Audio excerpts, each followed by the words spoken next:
Hey, Dan Cochimillo here, along with Los D of NorCal Sports Network with a video on Kyle Tucker. Before we get going, let us thank our sponsor, Chapman Law Group. Check out Chapman Law Group in the description of this video and give us a like and subscribe if you would. It really helps us out. Thanks so much. All right, Los, we get into this. Kyle Tucker is on the trade block. According to many reports, the Houston Astros, Kyle Tucker, a young, going to be 27 years old, entering the 25 season, a superstar. These guys don't come up too often.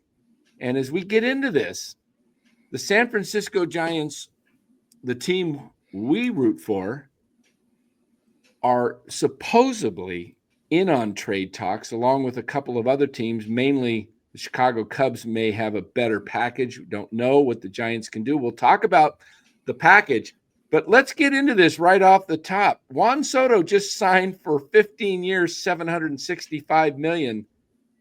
I'm not so sure who I'd rather have. I kind of think I might rather have Kyle Tucker and his speed and his versatility and his all-around game over Juan Soto. What do you think? Yeah, I'll go on record right now and say I think he's a better player than Juan Soto. I think he brings speed, he brings defense, and he doesn't strike out as much. He doesn't have the flair Soto does.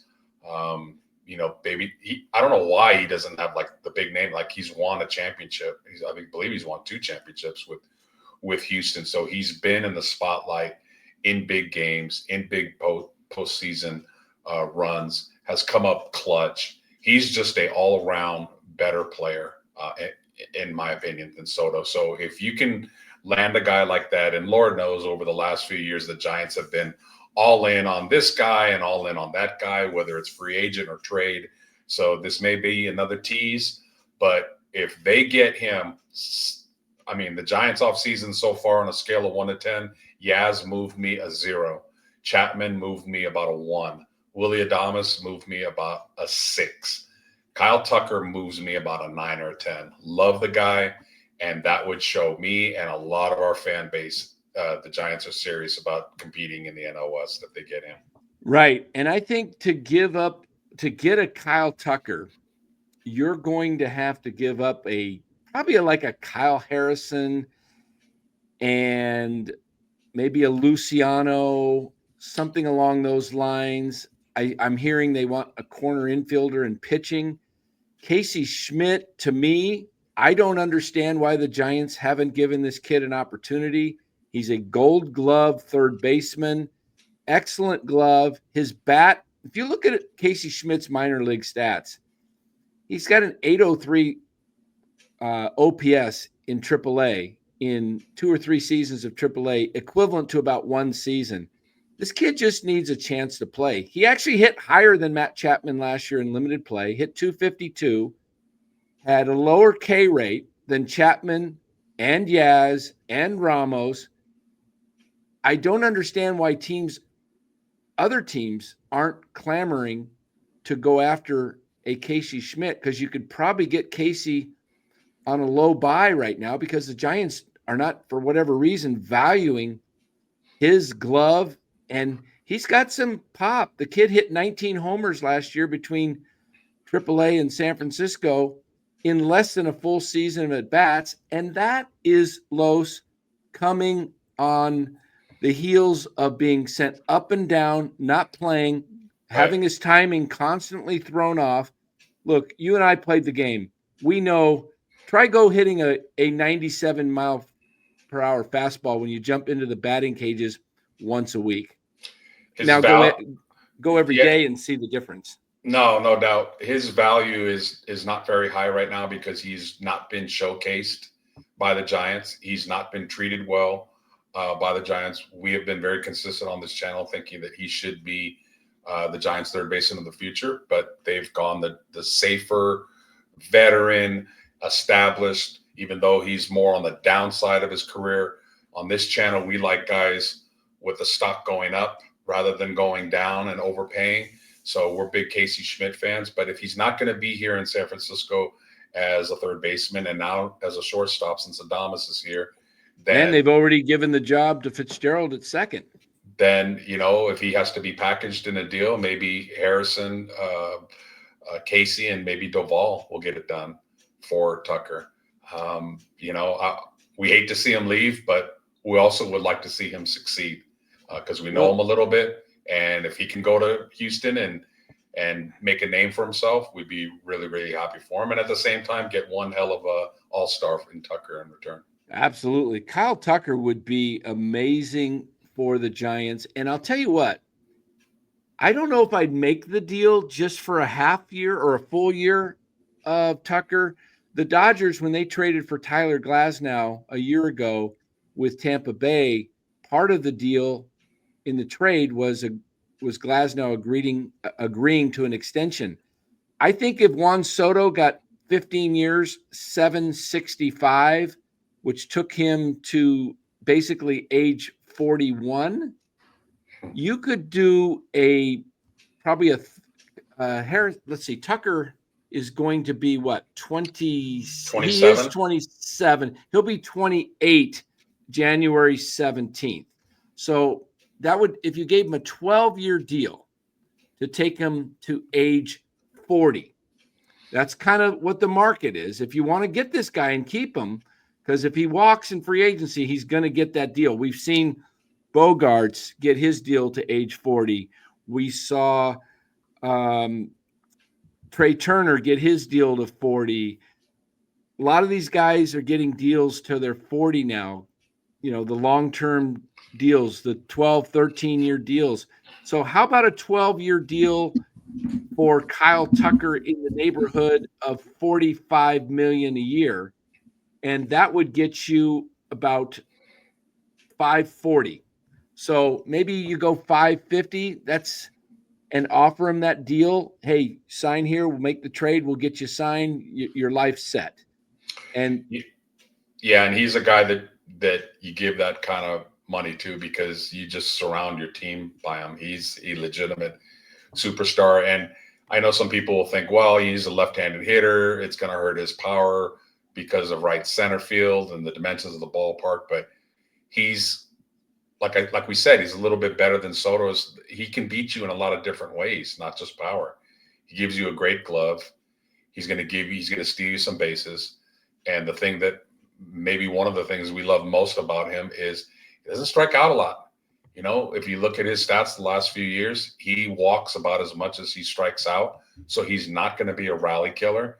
And if you stick him in between Adames and Chapman or Ramos as a 3-4-5, that's a really formidable 3-4-5, which the Giants have not had in a very long time. So really be excited to get him. Yeah. Look at his OPS plus last year, 181. Now his season was cut short because he had a bone bruise, might have even been a micro fracture in his shin or knee or something like that. So it cost him a lot of at bats, about 300 plus at bats or plate appearances. So, but he still hit last year 23 home runs, was on pace for over 40, only struck out 54 times. But look at those walks, 56. He actually had more walks than strikeouts. That's kind of Juan Soto-ish. Juan Soto's constantly getting walked. His WAR for his career over 162 games is 5.9. I think this is a player that is probably a top 10 player when he's healthy on a regular basis, maybe even top 5. This is a star. I can tell you, doing fantasy baseball as long as I have in the last few years, that Kyle Tucker is a top 7 player drafted every year.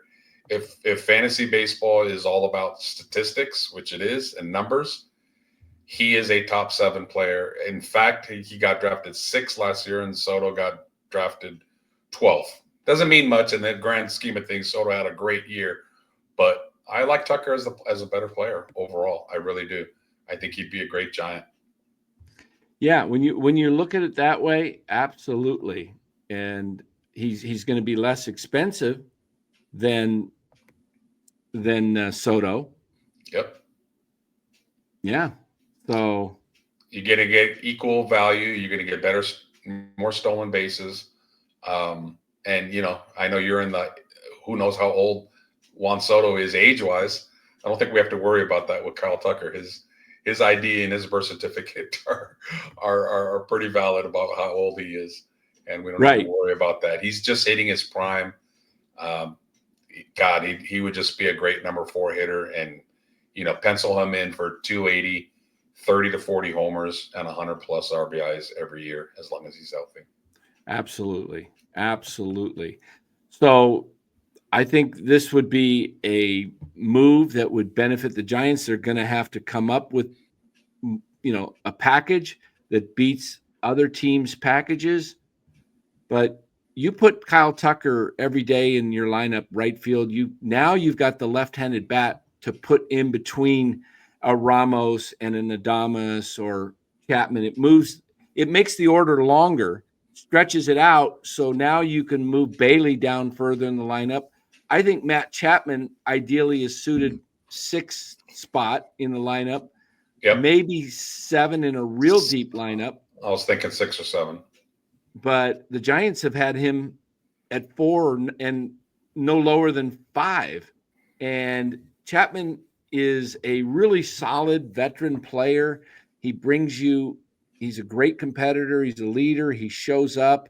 All important things to a team. He's a savvy base runner, smart ball player. But look, this isn't a knock. We're not trying to knock Matt Chapman, but he does have a high strikeout rate because his swing path is more conducive to driving the ball instead of just making contact at times when that's all that's necessary. Right. And I've always said a team like the Dodgers, who had a huge, a great, long, deep lineup last year, Matt Chapman would have been amazing for the Dodgers. But if the Giants can add more pieces, they've already done Adames. Now, if you add a Tucker, and if you can do that, now you get a Corbin Burns somehow. Now this team looks like a legitimate playoff team. Yeah, let's get Luis Arias while we're at it. Another left-handed hitter and a guy that hardly never strikes out. So imagine him hitting second in this lineup. And the San Diego Padres, according to John Heyman, just put out a little bit ago that they are open to listening to some of their veteran players.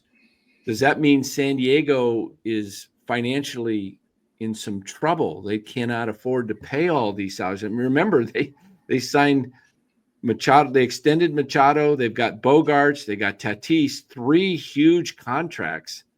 So this could mean that the Padres are looking to move, which would help the Giants possibly, because now you might be able to get past the Padres and sneak into one of those 3 wild card spots.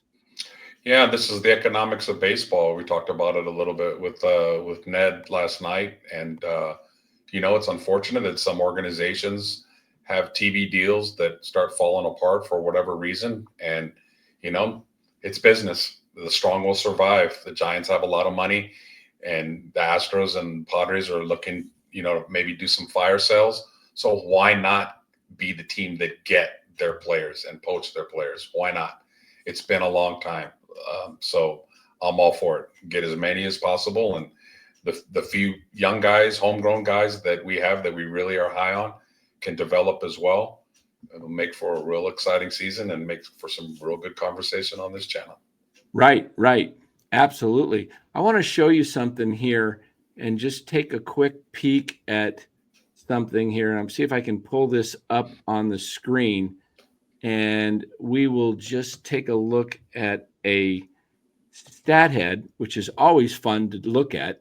But let's take a look at this stat head here and take a look at this is overall stats.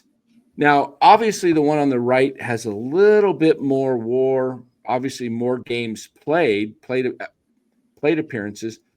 But look at the batting average, stolen bases, the slugging percentage, the OPS, and the OPS plus. Now, who am I talking about, you think? Just a guess. Soto on the right and Tucker on the left. You got it. There you go. Take a look at that. The projection here, guys, is if Tucker played a whole season, I think Kyle Tucker is maybe the better player. Look at the stolen bases, would have been even higher. Batting average, pretty similar.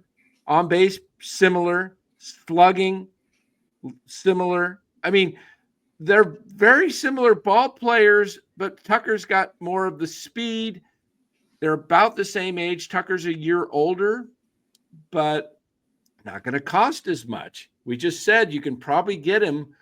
He's probably going to be about $45 million a year compared to Soto's 51, but you're only going to go 12 years instead of 765. We said 540. I think that's Tucker's open market range. Go get him, San Francisco. Please. All right, guys. Thanks for watching this video. We really do appreciate it. Check us out on NorCal Sports Network. We're here live nightly, and we've got you covered for baseball, basketball, and football, but this is the channel to be at. Thank you for watching. Catch us on the next video. And by the way, let us know your thoughts down below. Tell us what you think of this. Tell us what you think of Kyle Tucker coming to the Giants. Is this a good move, a bad move? Are we crazy? Is he as good as Juan Soto? Let us know your thoughts. We really do appreciate it. Take care. Thanks for watching. See you on the next video.